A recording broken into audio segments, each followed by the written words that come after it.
Empezamos con este ejercicio el tema de cálculo de integrales definidas. Dice así: si f de x es igual a x, calcula la integral definida de f de x entre 0 y 1 de dos formas.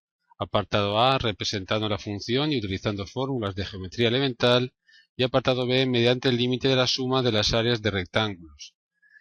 Un comentario: más adelante esta área la hallaremos de una tercera forma llamada regla de Barrow.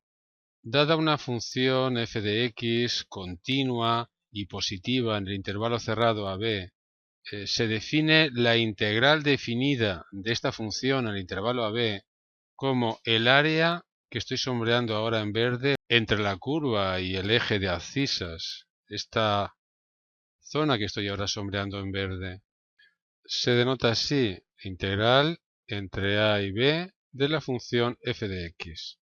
Pues dicho eso, apartado A, representando la función, que en este caso es la función igual a x, la función identidad, y utilizando fórmulas de geometría elemental, hallar esa área que decía. Área entre 0 y 1.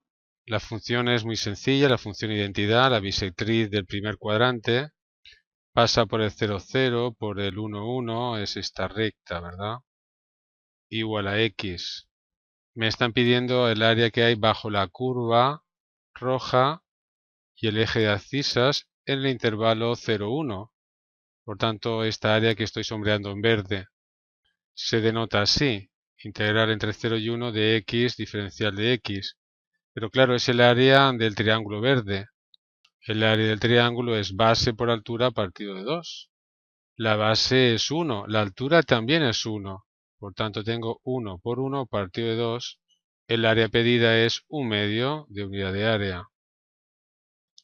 Apartado B, mediante el límite de la suma de las áreas de rectángulos. Se refiere a esto que hemos visto en la teoría.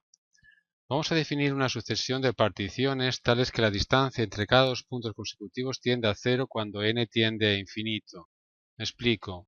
Por ejemplo, voy a dividir el intervalo 0, 1 en n partes iguales. Los puntos en que queda dividido son de la forma x sub i igual a i partido de n, donde i varía de 0 a n. Por ejemplo, para i igual a 0 tendría este punto, el punto inicial. Para i igual a 1 sería 1 partido de n. Para i igual a 2, 2 partido de n. Así sucesivamente. El penúltimo sería n menos 1 partido de n y el último sería n partido de n, que sería el 1.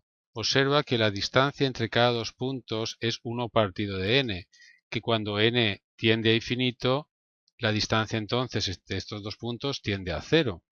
Tomamos un punto c sub i en cada subintervalo. Piensa que aquí hay n subintervalos.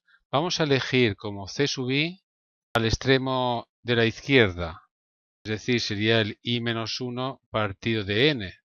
La i varía ahora de 1 a n. Por ejemplo, de este subintervalo elegimos este punto, de este subintervalo elegimos este de aquí, de este elegimos este de aquí. Y ahora obtenemos el término general de la sucesión S sub n, donde es una suma de áreas de rectángulos. Me explico. He representado la función identidad en el intervalo 0, 1. Voy a intentar hallar el término general de esta sucesión de sumas de áreas de rectángulos. A ver, ¿qué vale f de c sub i? Para cada subintervalo, por ejemplo este segundo subintervalo, hemos elegido siempre el punto de la izquierda, el extremo inferior. Por tanto, f de i menos 1 partido de n, por ejemplo, cuando la i es 2, pues sería el 1 partido de n, ¿no? ¿La imagen cuál es? Pues ese mismo punto, ya que estamos hablando de la función identidad. I menos 1 partido de n. Por otra parte, x sub i menos x sub i menos 1 es la amplitud de cada subintervalo, que siempre vale 1 partido de n. Quiero que os deis cuenta que está midiendo este producto. Por ejemplo, en el segundo subintervalo, f de 1 partido de n es este punto, es esta distancia, y la amplitud es esta distancia. Por tanto, me está dando el área de este rectángulo. Eso pasa en cada subintervalo. Por ejemplo, el subintervalo siguiente, el tercero, me estará dando el área de este rectángulo que estoy ahora sombreando. En el primer subintervalo el área será 0. En el siguiente subintervalo me dará el área del rectángulo que estoy ahora sombreando. Área de amplitud siempre 1 partido de n y de altura va cambiando porque es la imagen del extremo inferior del subintervalo. Para el siguiente será este y por último este de aquí. La suma de las áreas de estos rectángulos verdes es lo que quiero hallar. Es el término general de la sucesión que voy buscando. Claro, la integral definida va a ser el límite de esa sucesión de sumas de áreas cuando n es muy grande, porque cuando n sea muy grande, la amplitud del intervalo es muy pequeña y la zona sombreada en verde prácticamente coincidirá con esta que tengo aquí sombreada en verde, ¿verdad? S sub n es la suma desde igual a 1 hasta n, es decir, de los n subintervalos, de f de c sub i, que hemos visto que es i menos 1 partido de n, por la amplitud que hemos visto que es 1 partido de n. La n no depende de la i, por tanto se puede sacar fuera del sumatorio y me queda 1 partido de n al cuadrado, y en vez de escribir sumatorio voy a escribir la suma. Estáis más acostumbrados a verlo así. Si cambiamos la i por el 1 tengo 0, si cambiamos la i por el 2 tengo 1, cuando cambio la i por el 3 tendré 2, así sucesivamente. El penúltimo será n menos 2 y el último sumando será cuando la i lo cambie por la n, será n menos 1. Esta es una suma finita. La verdad es que la suma de una progresión aritmética y hay una fórmula para hallar esa suma. Es probable que no la recordéis ahora. Os indico lo que se hacía. Mirad, si sumamos el primer término y el último, ¿qué nos da? n menos 1, ¿verdad? Y si sumamos el segundo y el penúltimo, que sería el n menos 2 este, ¿qué nos da? n menos 1 también. ¿Cuántas parejas como estas puedo hacer? Pues como hay n sumandos, podré hacer n medios parejas. Por tanto, puedo razonar de esta manera. Cada pareja suma n menos 1 y tengo n medios parejas, por tanto multiplico por n medios y esta es la expresión que me da la suma de estos términos.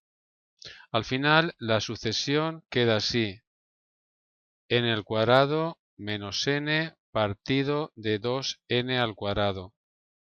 Por ejemplo, si la n es 10 y partimos el intervalo en 10 partes, cambio la n aquí por el 10 y averiguaría lo que suman las áreas de estos rectángulos verdes, de los 10 rectángulos verdes. Voy a hallar ahora el límite cuando n tiende a infinito, o más infinito mejor dicho, de esta sucesión. El resultado será la integral pedida. Recordáis ahora que cuando tengo un cociente de polinomios del mismo grado, el límite cuando n tiende a infinito es el cociente de los coeficientes directores y por tanto el límite es 1/2. Ya lo sabíamos, ¿verdad? Porque era un triángulo el área pedida y de ahí que el resultado diera 1/2.